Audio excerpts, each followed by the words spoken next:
রমজাদা। আরে কি করছো? কি করছো? আরে চাপ। তুমি তো ভারী বেদো, তোমার বাসা আসছি বলে তুমি জাত পাকে অপমান করবে। চলো, এখানে আর 1 সেকেন্ড না। আরে দাঁড়া, কোথায় যাচ্ছিস? বস, এই বস। দুলা ভাই নেন। আফা নে। রাগ তো চা খাওয়া। সংসারে কি চলছে তা কি খবর রাখিস তুই? আরে দুলা ভাই, আপনি এসব কি বলছেন? আমার সংসারে কি চলবে? ধরেন তো, আগে চা খান। নেন। এই শোনো, ওকে এসব বলে কি লাভ? ওই গবেটের মাথায় কি এসব ঢুকবে? শোন, তো দুলাভাই যা বলে সবগুলো কথা মনোযোগ দিয়ে শোন, তোর জন্যই ভালো হবে। আপা, তোরা কি শুরু করলি? কি সব বলছিস তোরা? আমি তো কিছুই বুঝতেছি না। আমার সংসারে কি হবে? আমি তো অনেক ভালোই আছি। এদিকে এদিকে তোর এগুলো মাথায় কিচ্ছু ঢুকবে না। তোর স্বামীতে কত টাকা বেতন পায়, কাকে কত দেয়, তোকে কত দেয়, সে খবর রাখিস তুই? রাখছিস? ওকে এত কথা বলে কি লাভ? ওর কি ভবিষ্যৎ নিয়ে কোনো চিন্তা আছে?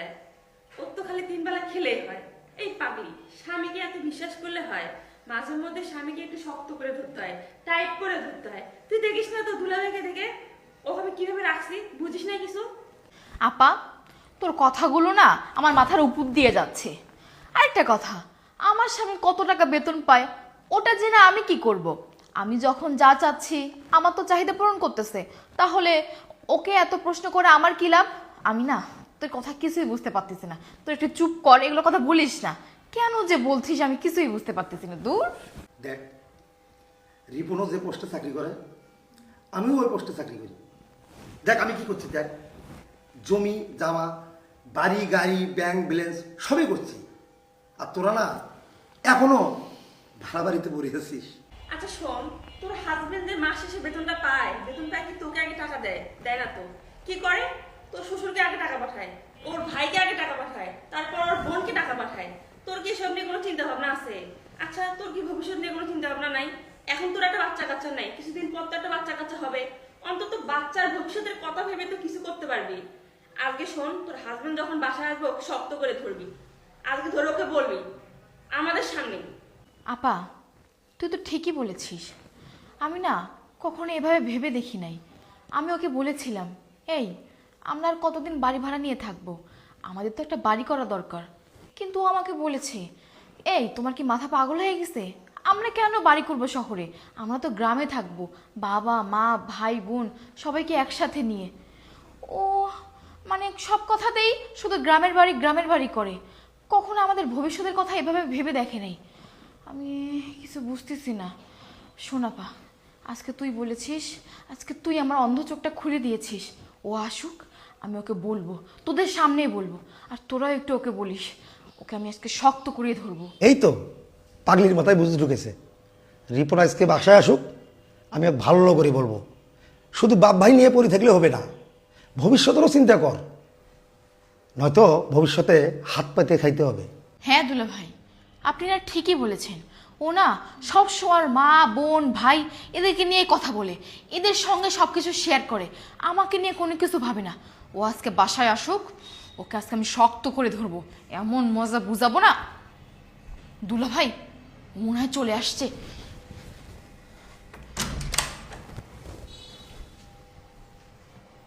আরে ভাইরা ভাই, আসসালামু আলাইকুম। কি খবর? আরে রুমটার মধ্যে এত নোংরা কেন? ঝাড়ুটা নিয়ে আসো তো। হ্যাঁ যাও না, ঝাড়ুটা নিয়ে আসো। কি এক অবস্থা, রুমটা এত নোংরা হয়ে আছে। এই নাও।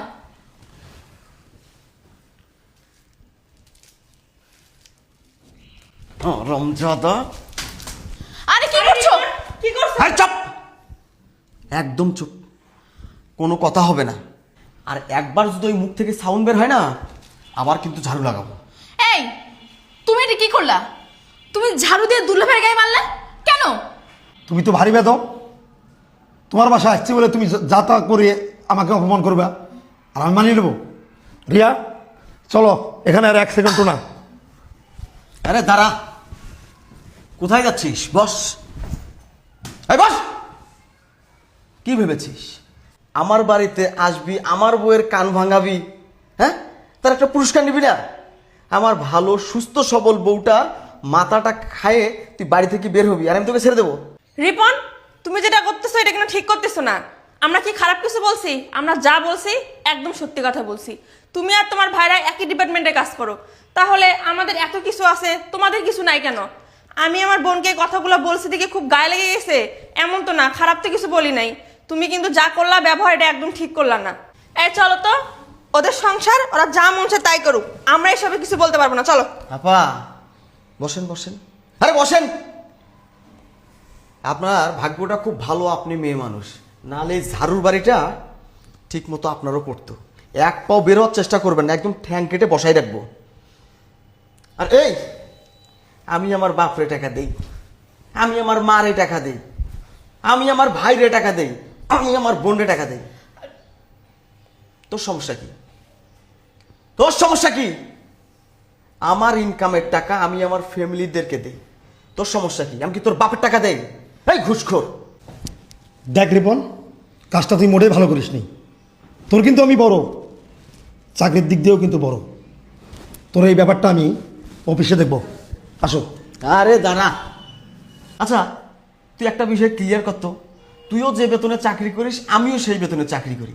তোরও স্যালারি 40,000, আমার স্যালারিও 40,000। অথচ দেখ তোর গাড়ি আছে, বাড়ি আছে, ব্যাংক আছে, ব্যালেন্স আছে, শুনলাম গ্রামে নাকি জমিও কিনেছিস। অথচ আমার কিছুই নাই, আমি একটা ভাড়া বাসায় থাকি। কেন জানিস? তুই তোর জন্মটাকে বিক্রি করেছিস, আমি কিন্তু আমার জন্মটাকে বিক্রি করি নাই। এই চুপ করো তুমি, আমি অনেকক্ষণ ধরে সহ্য করতেছি, আর করব না। তোমার এত বড় সাহস, তুমি আমার সামনে দাঁড়িয়ে আমার দুলাভাই আমার আপাকে অপমান করো, তাদের গায়ে হাত তোলো কেন? কি জন্য? আর আমার দুলাভাই তো ঠিকই বলেছে, তুমিও যে বেতন পাও আমার দুলাভাইও সেম বেতনে পায়। আমার দুলাভাই যদি এত কিছু করতে পারে তাহলে তুমি কেন পারলা না? কেন পারোনি? আজকে তোমার একটা বাড়ি নেই, তুমি শুধু আমাকে বলো গ্রামে বাড়ি করবে, কেন? কি জন্য? তোমাকে বিয়ে করার 4-4টা বছর হয়েছে, এখন পর্যন্ত তোমার শরীরে আমি একটা হাত দেইনি। বাধ্য করো না তোমার শরীরে হাত দিতে। আরে তোমার দুলাভাই তো করবে এসব। ওই যে বললাম না, ও তোর জন্ম বিক্রি করেছে, আমি আমার জন্ম বিক্রি করিনি। তোমার দুলাভাই তো একটা ঘুষখোর, একটা বাটপার। তুমি জানো অফিসের এমন একটা স্টাফ নাই যে ওকে কেউ পছন্দ করে, ওকে কেউ ভালোবাসে। সবাই ওকে এক নামে ঘুষখোর বাটপার হিসেবে চেনে। আর তোমার হাজবেন্ড একজন সৎ মানুষ। আমার হয়তো ওর মতো টাকা পয়সা নেই, বাড়ি গাড়ি নেই, কিন্তু আমার একটা সম্মান আছে, আমার একটা সুনাম আছে। এই শোনো রিপন, তোমার এত লেকচার শোনার আমাদের টাইম নেই। তুমি কেন কিছু করতে পারো না তা আমাদের ভালো করে জানা আছে। তুমি প্রতি মাসে বেতন পাও, তোমার বাবাকে টাকা পাঠাও, তোমার ভাইকে টাকা পাঠাও, তোমার বোনের বাসায় টাকা পাঠাও, এই জন্য কিছু করতে পারো না। আর শোনো থই, আজকের পর থেকে তোর সাথে আমাদের কোনো সম্পর্ক থাকবে না। আমরা এই মুহূর্তে বাসা থেকে চলে যাব। এরপর থেকে তুইও কখনো আমার বাসায় আসবি না, বা আমিও তোর বাসায় কখনো আসবো না। এই চলো তো, এখানে আর এক মুহূর্তে না, চলো। দাঁড়া, বলছি না এখান থেকে এক পাও নড়াবি তো ঠ্যাং ভেঙে দেবো, একদম ঠ্যাং ভেঙে বসাই রাখবো এখানে। তোরা কি আজকের পর ওর সাথে মিশবি না? আরে আমি তো আজকের পর ওর সঙ্গে তোকে মিশতে দেবো না। যে বোনের সংসার ভাঙতে চায়, যে ভাইরা নিজের ভাইরার সংসার ভাঙতে চায়, তাদের সাথে কিসের সম্পর্ক রে? হ্যাঁ, তাদের সাথে কিসের সম্পর্ক? আর আমি আমার ইনকামের টাকা আমি আমার বাপকে দেবো কেন? আমার বাপের কি হক নাই? আমি আমার ইনকামের টাকা দিয়ে আমি আমার ছোট ভাইদের লেখাপড়া করাবো, এটা কি আমার দায়িত্বের মধ্যে পড়ে না? আমি তোর মতো নেমো খারাপ না, তোর মতো ঘুষখোর জোচ্চর না। শোন, আমি যতদূর জানি তোর ইনকামের টাকা দিয়ে তুই একবেলা তোর বাপ মাকে খাবারও খাওয়াতে পারিস না, কারণ তারা খায় না। কই, আমি তো সেই বিষয় নিয়ে তোকে কখনো কোনো কথা বলি না। তাহলে তুই কেন আমার ফ্যামিলিতে এসে কেন তুই হিটলারি করবি? কেন তুই আমার বাবার কাছ থেকে আমাকে আলাদা করতে চাস? কেন তুই আমার ভাইদের কাছ থেকে আমাকে তুই আলাদা করতে চাস? কেন তুই আমার বোনদের সাথে আমার সম্পর্ক নষ্ট করতে চাস? তুই আমার সহজ সরল বউটার মাথা নষ্ট করার জন্য আমার বাসায় আসিস? হ্যাঁ, আমার বউ তো কখনো আমাকে নিয়ে উল্টোপাল্টা কথা বলে না, কেন তার মাথা নষ্ট করে তুই উল্টোপাল্টা কথা বলাতে বাধ্য করিস? আর কি বলে তুই অফিসে গিয়ে তুই আমার নামে কমপ্লেন করবি, আমার হিসাব করবি। আর তুই কি আমার হিসাব করবি? কালকে আমি তোর কুকীর্তির ফাইল ওপেন করব। তুই জানিস অফিসের একটা স্টাফও নাই যে তোকে পছন্দ করে। সবাই শুধু আমার মুখের দিকে তাকিয়ে তোকে ছাড় দেয়, কারণ সবাই জানে তুই আমার ভাই, তুই আমার ভাইরা, তাই সবাই মুখ বুঝে তোর সব অন্যায় অত্যাচার সহ্য করে। আচ্ছা তুই কেমন মানুষ রে? তোকে তো মানুষ বললেও ভুল হবে, তুই আসলে একটা জানোয়ার। যে জানোয়ার মানুষের সাথে মানুষের সম্পর্ক নষ্ট করতে চায়। তুই আমার বাপ থেকে আমাকে আলাদা করতে চাস, আমার ভাই থেকে আমাকে আলাদা করতে চাস, আমার মার কাছ থেকে তুই আমাকে আলাদা করতে চাস, তুই আমার পরিবারটাকে ছিন্ন ভিন্ন করতে চাস। কেন? শুধু তোদের মতো কিছু শয়তানের কারণে এই বাংলাদেশের 91 সংসারগুলো ভেঙে ছারকার হয়ে যায়, তছনছ হয়ে যায়। দেখ রিপন, আমি ভুল করছি, আমার ভুল হয়ে গেছে ভাই। তুই আমার এই কথাগুলো অফিসে কাউকে জানিস না, কাউকে জানিস না। দাঁড়ান দুলা ভাই, আমি ওর মতো করে আপনাকে রাগারাগিও করতে পারবো না, বকাও দিতে পারবো না, আর আপনাকে অপমানও করতে পারবো না। শুধু একটা কথা বলি, হারামের আরাম নাই। আমার স্বামী যে টাকা ইনকাম করে সেটা হালাল, আর আমার স্বামী বাড়ি করে না গাড়ি করে না, হাতে কি হয়েছে? আমার টাকা পয়সার দরকার নাই, আমার দরকার আমার শ্বশুর শাশুড়ির। আমার বিলাসিতার দরকার নাই, আমার দরকার আমার দেবর আর আমার ননদের। আমার বাড়ি গাড়ির দরকার নাই, আমার দরকার একটু শান্তি। বুঝছেন আপনি?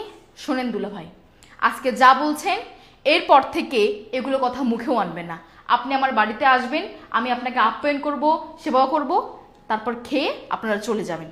কিন্তু নেক্সট টাইম আমার সংসারে কোনো অশান্তি লাগাতে চেষ্টা করবেন না। যান, পারলে নিজের চরিত্রটা ঠিক করিয়েন। আপা, তোকে বলি, তোর স্বামীর চরিত্রটা তুই একটু ঠিক করতে বলিস। আমার স্বামীর চরিত্র নিয়ে তোদেরকে জ্ঞান দিতে হবে না। আসতে পারিস তোরা, যা দুলা ভাই, যান।